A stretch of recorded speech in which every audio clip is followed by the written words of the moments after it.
Tesla's Robotaxi event, right? Everyone's talking about it. But can they actually pull this off? You brought in some really interesting articles, research on this whole thing. Yeah. So let's dive in and see if Tesla's Robotaxi dream is this like a reality check? Right. Or is this going to be like a revolution? What are we thinking? It's ambitious. Yeah. To say the least. I mean, I think the sources you shared really highlight how complex this all is. It's a lot, right? Like full autonomy, we're talking robotaxis here. Yeah. Like it feels like just yesterday somebody was promising me self-driving cars. Right. Like in a year or two. And that was back in 2016. Oh, yeah. Like the 2016 prediction. Yeah, that really, it highlights how much trickier it is than maybe something anyone thought. Anyone thought. Yeah, exactly. Yeah. We're almost a decade past that. And we've made progress, but driverless Teslas taking us on those cross-country road trips, not quite a reality yet.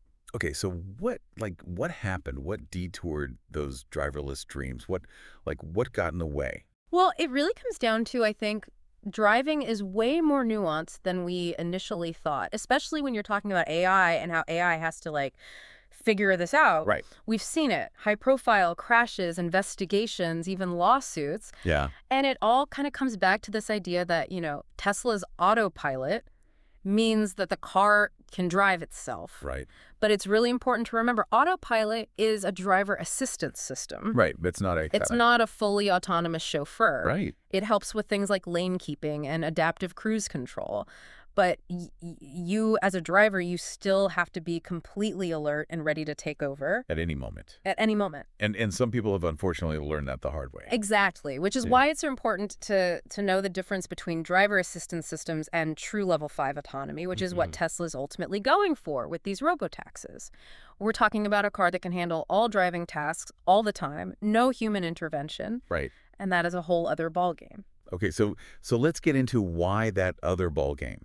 Why is that so hard? What makes this full autonomy thing? What makes that so difficult? Well, think about it. Even just a very simple driving scenario, right? You're not just identifying objects on the road. You're actually predicting their behavior. Right. And one of the sources used this great example. Okay. A ball rolls into the street. Oh, yeah. And immediately your human brain thinks, okay, there's probably a kid running out after it. Right. And you adjust the way you're driving to prepare for that. Yeah. That kind of instinct, that experience-based prediction, AI systems are still trying to really get a handle on. It's like we take it for granted, we as humans, how much of driving is just based on instinct. Yeah. And just thousands of hours of experience on the road. Absolutely. We've all had those almost moments. Totally. And AI has to be able to navigate all that flawlessly. Yeah. Right. Perfect. So how is Tesla how are they teaching the AI to do that? Are they giving it driving lessons? What's happening? Not quite driving lessons, but they're using cameras, sensors, and what's called neural networks. So they're trying to build an AI driver Yes. that learns the way we do, way faster. Exactly. Yeah. And I think that leads us perfectly into kind of the next part of this. Okay. Which is, how is Tesla approaching this? How are they trying to achieve this? All right. So let's get into that. You hit it right there, that acceleration. Okay. So Tesla's approach, it really relies on this massive amount of data. Okay. Real world driving data. Okay. From all those Teslas that are already out there on the road using autopilot. Right. And they're taking all that data and they're feeding it into these things called neural networks. Neural networks are basically these complex algorithms that they try to mimic how our brains process information. Oh, okay. So instead of the old school programming where it's okay, if you see this, then you do that. Right. It's more here's a mountain of driving data, right? You figure it out. You got it. It's like a learn by doing approach. Okay. But on a massive scale, right? Yeah. But with the idea that if the neural network has enough data, right, it will start to see the patterns, make the connections, and it will eventually learn to kind of see and understand the road like we do. Okay, so or at least that's the hope. So okay, I get the concept. Yeah. But how does that actually translate into a car making decisions? Right. So we talked about that ball rolling into the street. Yeah. How does a Tesla know the difference between a harmless tumbleweed and a child running out? That's when things get really, really interesting. Okay. Tesla relies mainly on cameras for their system. Okay. Yep. So unlike other autonomous vehicles out there that are using, cameras and radar and LiDAR, Yeah. Tesla's really saying, we're putting all our eggs in this vision-based AI basket. Okay. The idea is that if they focus on this vision-based AI, they can train it to recognize like really subtle cues that those other sensors might miss. Okay. Like a pedestrian's body language changes slightly, Okay. or the maybe the shadow of a ball as it rolls out from behind a car. Oh, wow. And those are the things that we as drivers, Right. we pick up on without even thinking. It's like that, like almost sixth sense that you get Yeah. where you can kind of anticipate what's going to happen. Right, exactly. Yeah. But the question is, But is that enough? Like, is only using cameras, like, is that enough? That's the $1 million question, right? Right. Because Tesla's over here saying, yep, our vision-only system, it's good, it's enough. Right. But you have a lot of other experts out there who are saying, hold on a second, relying just on cameras, that's kind of risky. Why is that? Well, think about it. Low light conditions, heavy rain, where visibility is reduced. Right. Can we have other senses that That's we can kind of... Right, and even then Yeah. we get it wrong. Yeah, for sure. So if you're only relying on cameras and the AI's vision is being obscured in some way, even the most advanced AI can struggle. Right. It's like trying to read a street sign in a blizzard. You got it, exactly. Even with, like, the best intentions, you might, Exactly. miss some crucial information.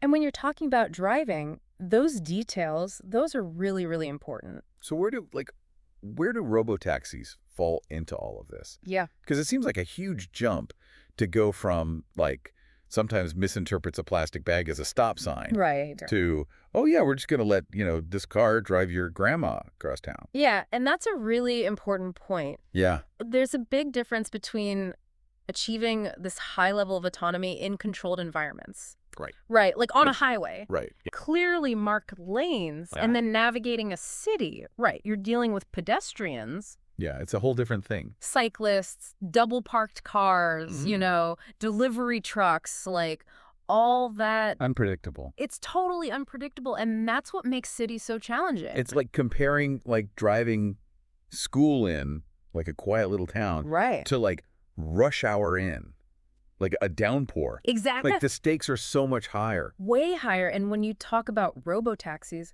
those stakes aren't just about, avoiding a fender bender. Right. You're talking about public safety. On a huge scale. On a massive scale. Yeah. And I think that's why this upcoming robotaxi event has everyone so kind of like holding their breath. Yeah. Because it's not just about, hey, here's a cool new product, right?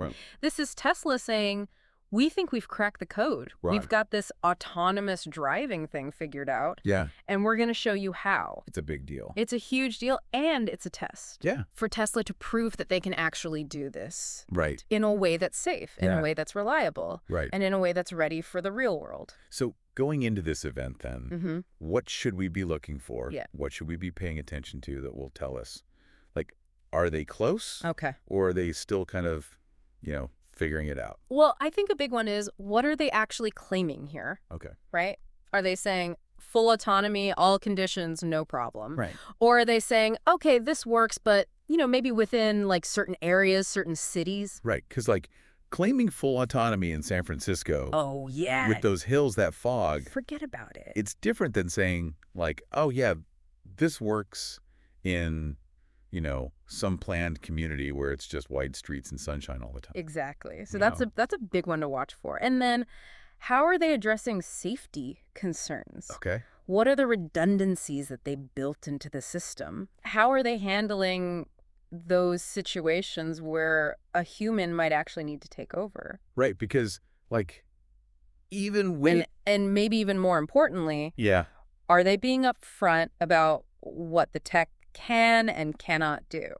Transparency is going to be huge on this one. Huge, because it's one thing to have this really cool demo, right? Right. Where it's like, everything's perfect, the weather's great, there's no hiccups. Right, it's all planned out. But driving every day, it's not like that. No, not at all. And so are they going to show, like, okay, here's how it handles the unexpected? Right. Yeah, those weird little edge cases that happen all the time when you're on the road. All the time. Yeah. And the other thing is, it's one event, right? Right, this is just the beginning. Even if they knock it out of the park and it's perfect, it's one event. It's the long road ahead. Yeah, exactly. Yeah. We're going to need to see how these robotaxis do out in the real world with real people, With real passengers in them. with real passengers, exactly. Yeah. Long term. Right, like what's the data going to show us? Exactly. Yeah. Let's see those safety reports. Let's see how Tesla responds when, things don't go perfectly. It's a marathon, not a sprint. Right. Right. You got it. Like, we're going to need to see that consistent progress, Yeah. not just a flashy presentation. Exactly. And I think regardless of what happens, this whole thing, it's really big. Yeah. These advancements we're seeing in autonomous driving, we talked about transportation, safety, Right.